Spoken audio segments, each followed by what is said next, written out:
नमस्कार. मी श्री रमाकांत दामोदर संखे, नूतन विद्या मंदिर उमरोळी पालघर. विद्यार्थी मित्रों, आपल्या सर्वांचे सहर्ष स्वागत. छात्रों, आज हम विषय हिंदी व्याकरण विभाग की अधिक जानकारी हासिल करने वाले हैं. शब्द और उसके भेद. छात्रों, तो सबसे पहले हम शब्द की परिभाषा देखेंगे. वर्णों या अक्षरों से बना ऐसा स्वतंत्र समूह जिसका कोई अर्थ हो, वह समूह शब्द कहलाता है. वर्णों या ध्वनियों के सार्थक मेल को शब्द कहते हैं, जैसे कुत्ता, शेर, कमल, नयन, प्रासाद, सर्वव्यापी, परमात्मा. प्रयोग की दृष्टि से शब्द भेद. 1. विकारी शब्द. 2. अविकारी शब्द. विकारी शब्दों के 4 उपभेद होते हैं: संज्ञा, सर्वनाम, विशेषण, क्रिया. और अविकारी शब्दों के 4 उपभेद होते हैं: क्रिया विशेषण, संबंध बोधक, समुच्चय बोधक, विस्मयादि बोधक. तो छात्रों, आज हम विकारी शब्द से संज्ञा और उसके भेद की जानकारी करेंगे. तो सबसे पहले संज्ञा की परिभाषा. किसी भी वस्तु, व्यक्ति, स्थान, भाव अथवा प्राणी के नाम को संज्ञा कहते हैं. संज्ञा के भेद. संज्ञा के कुल 5 भेद है: व्यक्तिवाचक संज्ञा, 2 जातिवाचक संज्ञा, 3 भाववाचक संज्ञा, 4 समूहवाचक संज्ञा, 5 द्रव्यवाचक संज्ञा. छात्रों, संज्ञा के 5 भेद हैं, तो आओ हम उनकी सविस्तर जानकारी देखेंगे. तो पहला भेद व्यक्तिवाचक संज्ञा. व्यक्तिवाचक संज्ञा की डेफिनेशन मतलब परिभाषा: वे शब्द जो किसी विशेष व्यक्ति, वस्तु या स्थान का बोध कराते हैं, उसे व्यक्तिवाचक संज्ञा कहलाते हैं.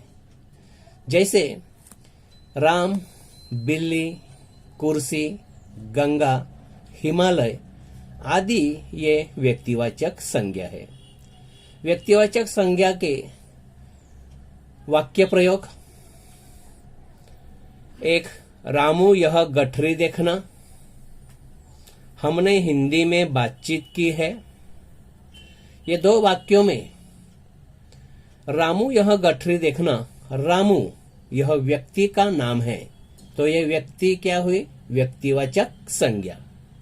हमने हिंदी में बातचीत की. हिंदी एक विषय है, एक विषय का नाम है, तो ये व्यक्तिवाचक संज्ञा है. इन 2 वाक्यों में रामू, हिंदी ये व्यक्तिवाचक संज्ञा है. और भी कुछ उदाहरण यहां दिए हैं. सचिन एक विशेष व्यक्ति है. बाघ एक राष्ट्रीय पशु है. एवरेस्ट एक विशेष पर्वत है. लाल किला एक विशेष इमारत है.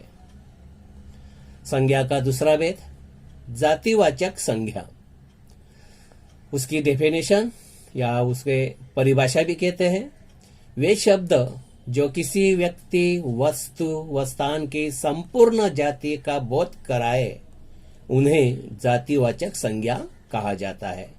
जैसे लड़के, पहाड़, नदी इत्यादि. इन जातिवाचक संज्ञा का वाक्य प्रयोग. जैसे नौकर बाहर गया है. बाहर कौन गया है? नौकर. तो नौकर ये जाति का बोध कराता है, इसलिए ये जातिवाचक संज्ञा है.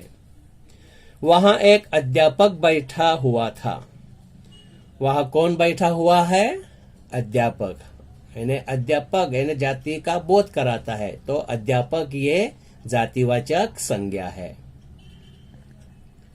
कुछ यहां चित्र दिखाए हैं: लड़के, पहाड़, नदी. तीसरा भेद है भाववाचक संज्ञा. उसकी परिभाषा, डेफिनेशन: वह शब्द जो किसी के गुण, अवगुण, भाव या दशा का बोध कराता है, उन्हें भाववाचक संज्ञा कहते हैं.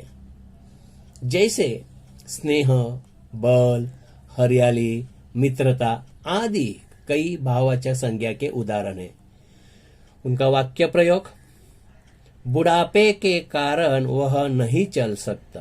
किसके कारण वह नहीं चल सकता? बुढ़ापे। तो बुढ़ापे क्या है? दशा है, तो वह बुढ़ापे भाववाचक संज्ञा है। भगत जी का क्रोध, भगत जी को क्रोध आ गया। किनको क्रोध आ गया? भगत जी को। न भगत जी को क्या आया? क्रोध। क्रोध एक क्या है? एक गुण है, तो ये भाववाचक संज्ञा है। यहां कुछ चित्र के माध्यम से उदाहरण दिखाए गए हैं। गुस्सा, प्रेम, मित्रता, वीरता आदि। चौथा भेद है समूहवाचक संज्ञा। उसकी परिभाषा, डेफिनेशन, वे शब्द जहां व्यक्ति, वस्तु, स्थान के समूह का बोध हो। वे शब्द जहां व्यक्ति, वस्तु, स्थान के समूह का बोध हो, वहां पर समूहवाचक संज्ञा होता है। जैसे सेना, मेला, सभा, दल, गुच्छा इत्यादि। छात्रों, यहां देखिए, सेना, बहुत सारी सेना इकट्ठी हुई है। मेला, मेले में बहुत सारे लोगों की भीड़ है। सभा, 10-15 आदमी बैठे हुए हैं। केला, अनेक केले हैं, बहुत सारे केलों का गुच्छा है। तो इनका उदाहरण देखिए। डाकघर में बड़ी भीड़ थी। डाकघर में बड़ी क्या थी? भीड़ में बहुत सारे लोग थे, तो भीड़ ये क्या हुई? समूहवाचक संज्ञा। वह एक फौज में दाखिल हुआ। वह किस में दाखिल हुआ? फौज, मतलब सेना, बहुत सारे फौजी होते हैं वहां, तो फौज ये क्या होगा? समूहवाचक संज्ञा। संज्ञा का पांचवा भेद, द्रव्यवाचक संज्ञा। उसकी परिभाषा या डेफिनेशन, वे शब्द जो किसी द्रव्य या पदार्थ का बोध कराए, या ऐसे शब्द जिसे तोला या नापा जाता है, उसे परिमाणवाचक या द्रव्यवाचक कहा जाता है। जैसे सोना, चांदी, दूध, तेल, पानी, दाल इत्यादि। छात्रों, यहां देखो, चित्र के माध्यम में दिखाए गए हैं द्रव्यवाचक के कुछ उदाहरण। सोना, चांदी, दूध, तेल, पानी, दाल आदि। ये सब चीजें जो है, ये सब जो वस्तुएं हैं, इसे तोला या नापा जाता है, तो उसे द्रव्यवाचक या परिमाणवाचक संज्ञा कहते हैं। इनके उदाहरण देखिए। दूध शहद से सस्ता है। अभी दूध ये नापा जाता है या तोला जाता है, इसलिए द्रव्यवाचक संज्ञा है। सोने से आभूषण बनते हैं। आभूषण किन से बनते हैं? सोने से। सोना तोला जाता है या नापा जाता है, तो सोना ये द्रव्यवाचक संज्ञा है। तो छात्रों, आज हमने विकारी शब्द संज्ञा, उसके भेद की विस्तृत जानकारी हमने प्राप्त की है। तो अगले पाठ में हम सर्वनाम और उसके भेद की जानकारी प्राप्त करने वाले हैं। तो मिलते हैं अगले पाठ में। धन्यवाद।